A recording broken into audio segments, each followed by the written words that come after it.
is the Page Publishing Book Club. Good evening, or afternoon, or morning, or whenever you're listening to this. I'm your host, Alice Stockton Rossini. Rob Barrett is my engineer, and Tim Gust is a clinical neuropsychologist who started writing when he had to retire so he could care for his ailing wife and 2 grandchildren they adopted. Just before Thanksgiving, Tim's wife passed away, but somehow he is determined to go on, and Tim, I give you so much credit for that. Ironically, the name of his book is Quality of Life Workbook, A Practical Guide. In the 70s, I was reading an article in the Honolulu Advertiser, and it said something about quality of life and how important it is. And because I'm a professor and a researcher, I said, well, how do you measure quality of life? It turns out there were really no measures of quality of life.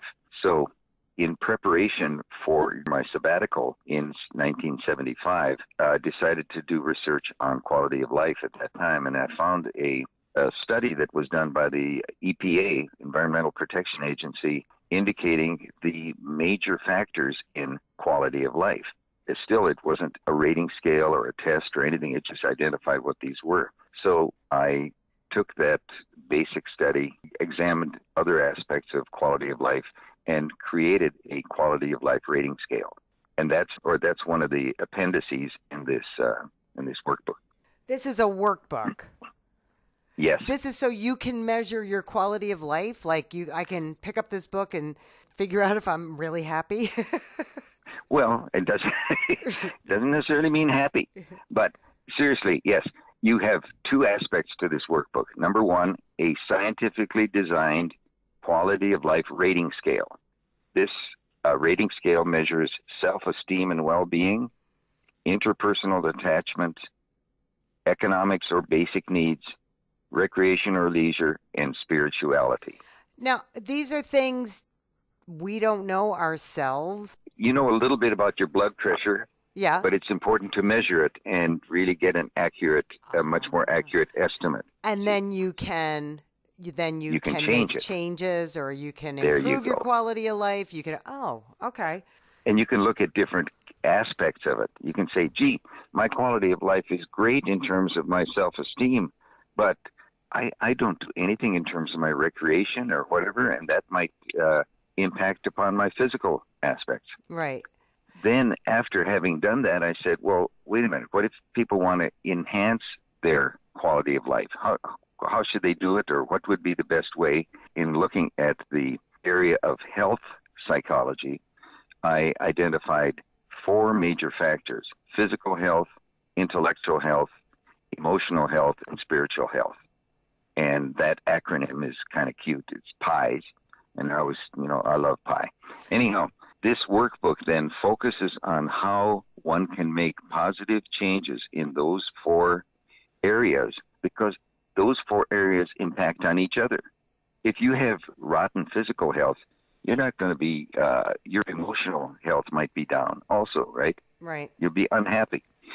If you're not studying, and if you're not reading, and if you're not making sense out of life in terms of your intellectual capability, you might have some difficulties in other areas too. So the idea is they all interact. And this is for dummies. Like anybody can get this book and figure it out.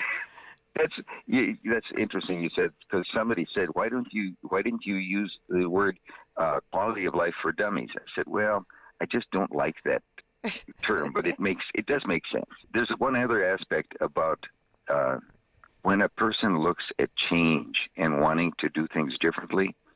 Most of us try something and then we give up. Right. And the idea is, if you're going to make changes, you have to practice, and then you begin to make neurological changes in your brain, because that's how new habits are developed. So that's built into this whole approach, the idea that you as an individual identify which category you want to start with: physical, intellectual, emotional, or spiritual. And then you identify just real basic tasks on a daily basis that you can do to make things differently for you. And then you rebuild to the point where you get to where you want to be. It's not easy. absolutely not easy, but it's a complete formula based on neurological and psychological principles. Really interesting, Tim. Are you having Uh, your friends take the test? well, as I move into 2018, I'm going to be marketing the book because there's a particular category that's important, and that is for recovering addicts. They finish a treatment program, and then they go out into the world and they start doing the same things they did before. And then they wonder why there's so much recidivism. Well, for a recovering addict, this kind of a scientifically based approach and practice it, they have a much better opportunity to develop the new behaviors and the new habits that they need in order to not only stay away from the addictive issue, but to really develop a positive quality of life.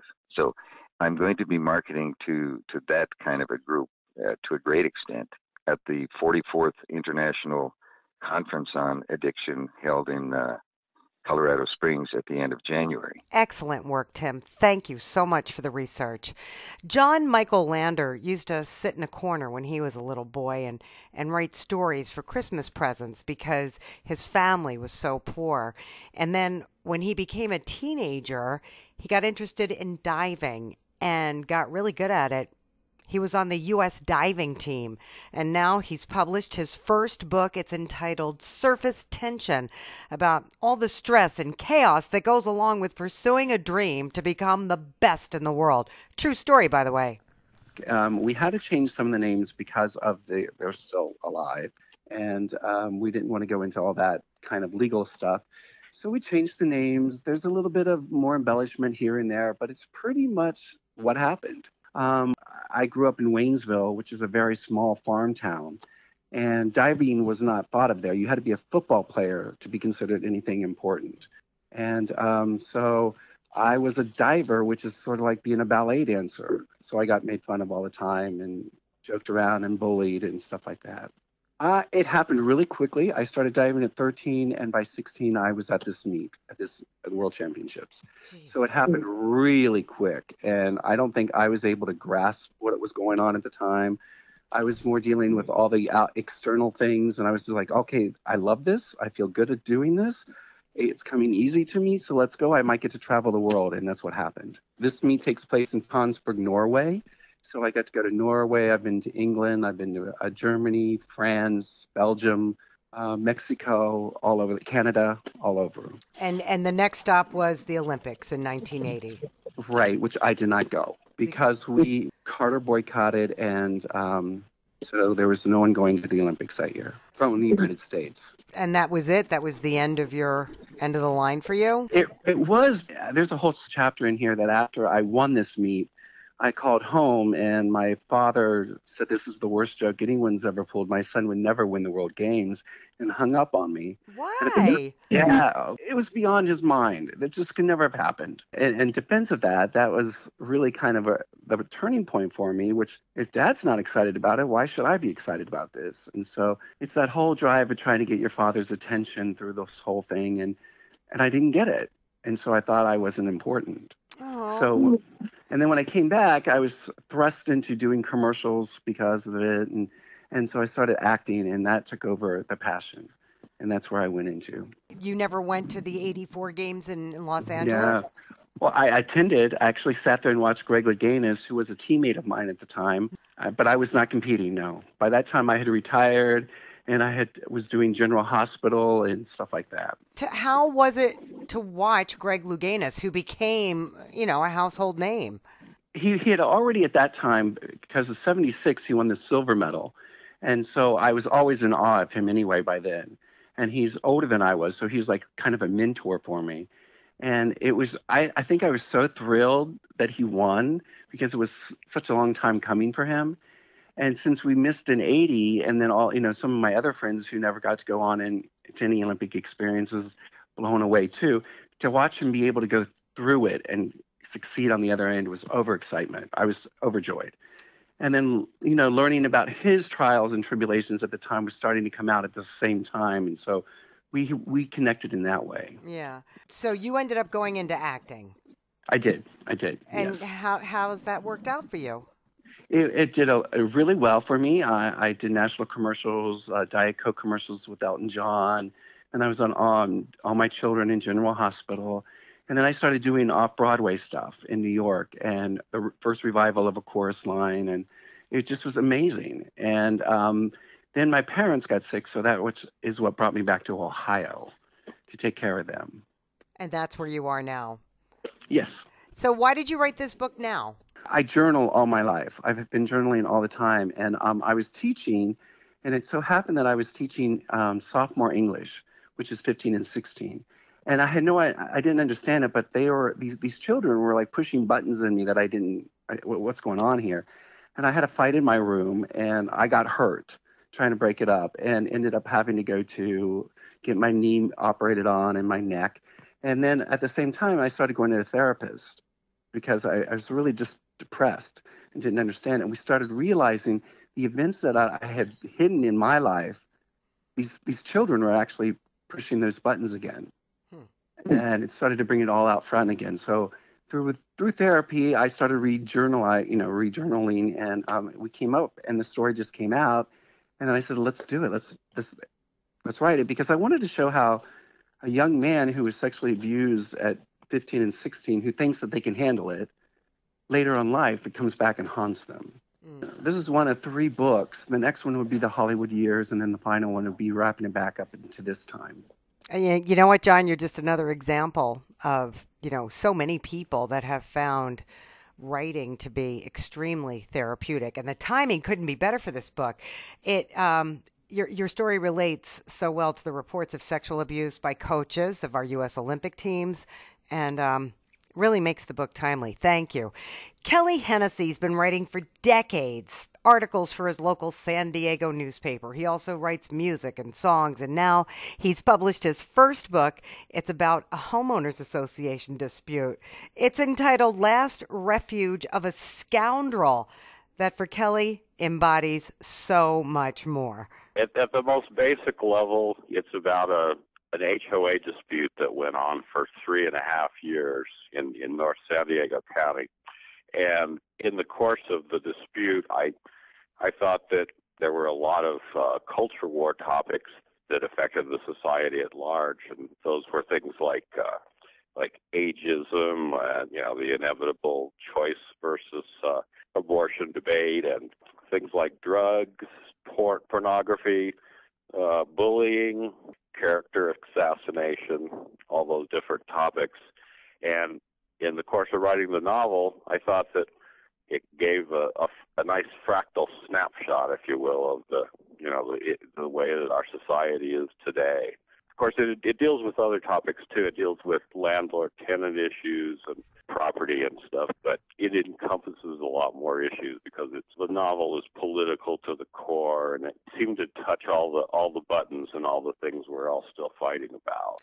It's written as, I don't know what you'd call it, something Norman Mailer would do. It has elements of actual events and so forth, but it also has magic realism, and it has fantasy and caricature and elements and satire and things like that. But basically, it's a homeowners association dispute. It has to do with the homeowners association had CC&R's conditions, covenants, and restrictions, just like they all do. And it tells the story, well, what happens when you get the wrong people in there and they ignore those, and what happens as a result. And I compare it in a way to if you mess with the U.S. Constitution, you're going to reap the whirlwind down the road, because it adheres together as an organic whole. It's a tightly constructed little brick wall, and if you chisel out one of the bricks, it's going to be that much weaker. And that was what happened with the homeowners association. For people to live together in that kind of density and so forth, there has to be parameters of conduct. Those were breached, and then they'll turn it around and blame the victim, and there's nasty corporations backing them up, lots of nasty lawyers, and it just illustrates what happens in a society where you keep layering these levels of government and stuff. That's what I'm trying to bring out. That as above, so below, as below, so above. And in a strange way, this system, it has two nitwits pegged against each other, a liberal and a conservative, like, Democrat, Republican, and it shows what happens when they ignore their founding charter, as it were, and people's lives get ruined and lots of money gets spent, and people are in a world of hurt all the way around as a result of this. I guess it explores applied chaos theory, in complex human relations. That's how I'd summarize it. Complex is right, Kelly. Thank you. And with that, we have got to take a very, very, very short break. We're coming right back. Stay with us. This is the Page Publishing Book Club. Have you written a book and want to get it published? Then now's the time to call Page Publishing at 800-204-6099 and do it immediately. You see, they're looking for authors of all types of books. And unlike most publishers, Page Publishing will take the time to review most of the books submitted to them. And they'll even give you their feedback. And if they like what they read, Page Publishing will get your book into bookstores and for sale online at Amazon, the Apple iTunes Store, and other outlets. They'll handle everything: copyright protection, printing, cover art, publicity, and editing. So if you've written a novel, a children's book, a cookbook, inspirational work, a book of poetry, or biography, and want to get it published, then you need to call Page Publishing and do it immediately. Call 800-204-6099 now for your free author submission kit. Your road to fame and fortune could very well start with this simple phone call. For your free author submission kit, call Page Publishing at 800-204-6099. And we're back on the Page Publishing Book Club. I'm your host, Alice Stockton Rossini. Dr. Sean Shree Lewis knows a thing or two about faith and how faith can be shaken by the very people you go to for guidance and inspiration. People of the church. She's a minister. She's written a number of books, including Liberated from Church Hurt. Now, Dr. Lewis, you say this is one of the most important books you've written. Why? Yes, Liberated from Church Hurt is a third book that I wrote. I planned on eventually writing a part 2 to that book, but right now I just want people to focus on the first edition because it's a book of healing, not just being, betrayed or rejected or misunderstood in the church, but just in everyday life. It's been life-changing to some people. How so? It's compelling to read and a must-read book because a lot of people are shaken in their faith when it comes to how they live their life, what direction they go in, how they're supposed to, make plans and goals for their life. And if your faith is shaken because of betrayal in the church, which is where people usually go for peace and, clarity and direction. If your faith is shaken in the church world, it could be very heartbreaking. And so because I've been through some of that in my prior life, in my early years, I should say, I wanted, to give people hope that you can, still live for God's standards, and not allow what you've seen in the church that went wrong to, stop you from believing that you can still have a good life. It can be disappointing when you look up to someone, that you expect to have the standards of God, and then, they live completely different than what they say. An example is if a person is preaching and ministering to someone or a group of people, whether they're single or married, you're not supposed to hurt people. You're not supposed to steal from people. You're not supposed to betray people. And then they're preaching that publicly, and then behind closed doors, they're stealing from people, they're using people the wrong way, they're abusive mentally, verbally. It can be, devastating because that's someone you look up to like a mentor, like a teacher. However, God is your help. He's your source. He's your strength. And we're only human. And so I talk about, when you see someone saying one thing in the pulpit or in their church, and then they're living something completely different, is one example that I mentioned in my book. It can be devastating. And so you can recover from that and not focus on that. Not just talk about how you keep your own relationship with God and how God can keep you, guarded from being hurt and betrayed by people, because ultimately He is the standard in the Bible to live right, to love people with His love, and to keep a forgiving heart. Okay, so your book, I take it you use it in your teachings and you're talking about this kind of stuff all the time. Yes, I do. Yeah. So, I also do speaking events at the library. One of my books is in one of my local libraries in Milwaukee, Wisconsin, in the city of Wauwatosa. So my books are starting to circulate in the library system in Milwaukee, Wisconsin. all right, Dr. Lewis, thank you. Sean Paul Jones is a young man making his way. He's only a couple of years out of school, and he's hoping to make writing his career. He has a fascination with psychokinesis, and he decided to make that the subject of his first published book entitled Life and a Silver Spoon. It deals with a young man who appears to have a special power, a power he's cultivated, but the question is, will it ever be seen? Sean. It's about some boy with psychokinetic powers where he can manipulate matter with his mind. It kind of goes through the course of his life, like mainly like when he was a kid, and the exposure of like people actually witnessing mind over matter and stuff like that. Is any of this based on reality? Well, no, it's not based on reality, but it's based on like a real thing that people call psychokinesis, but some people may think it's not real. So. Okay, so what is psychokinesis? Psychokinesis is where, well, it kind of like goes into like a branch of like telekinesis, where you can it's about like mind over matter, where you can like manipulate things with your mind. I believe it's been a while since my research, or telekinesis, I think, is where you can move something away from yourself. That's away from yourself. You can move it, I think, with your mind. Okay. But with psychokinesis, you can like bend something. And you really can do that? No, not me. That's just a fiction. Okay. So this is Clyde Matthews is the name of your character, always interested in magic. Yeah. And it's about the circus, and he joins the circus. So what happens? Oh, he's not in the circus. A circus comes through his town when he's a little kid. Basically, the book, it's about the life of an average person living in an average American town who just happens to have the abilities to manipulate things with his mind. And it just goes through the course of his life where people in his life get suspicions where maybe he can do something with his mind. And by the end of the book, it's revealed to his township that he actually does something with his mind in front of people. And a good thing? Yeah, he bends something in front of people. He does something positive. Yeah, just thought he's like everybody else, but people get suspicions that maybe he has this mind over matter ability. I'm working on other books. It's when I write stories, I base things on like mysteries of the unknown, like UFOs, ghosts, and that kind of stuff.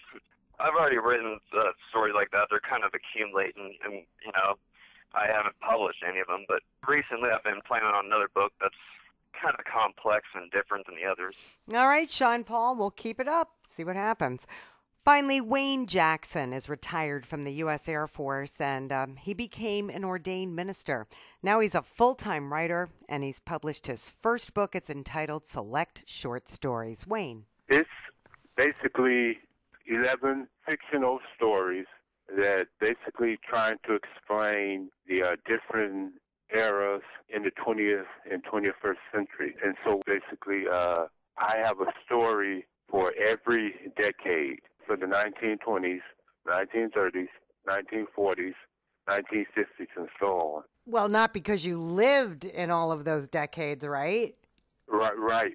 But the early stories before I was born was told to me either by my mother or father. Why did you need to write these stories?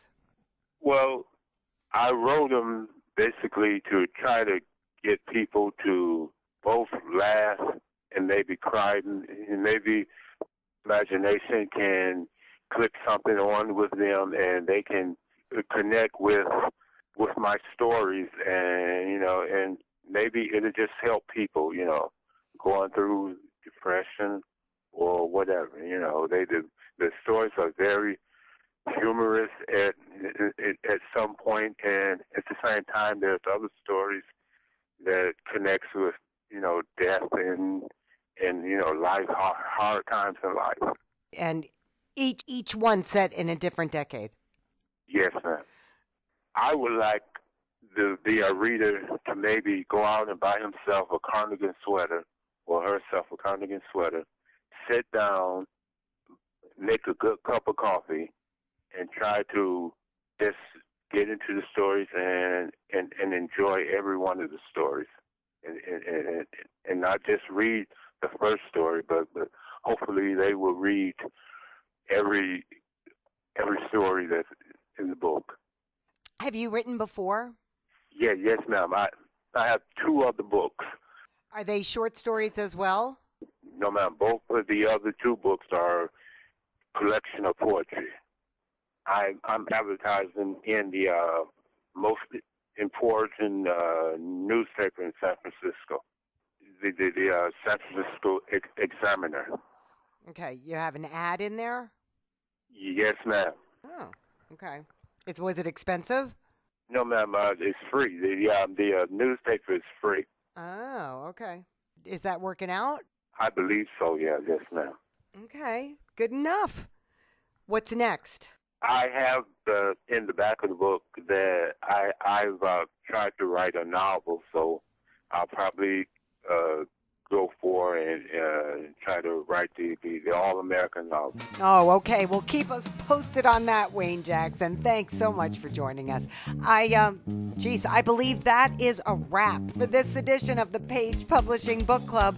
Thanks to all of the authors who joined us, and thanks to you for tuning in or downloading us, however you found us.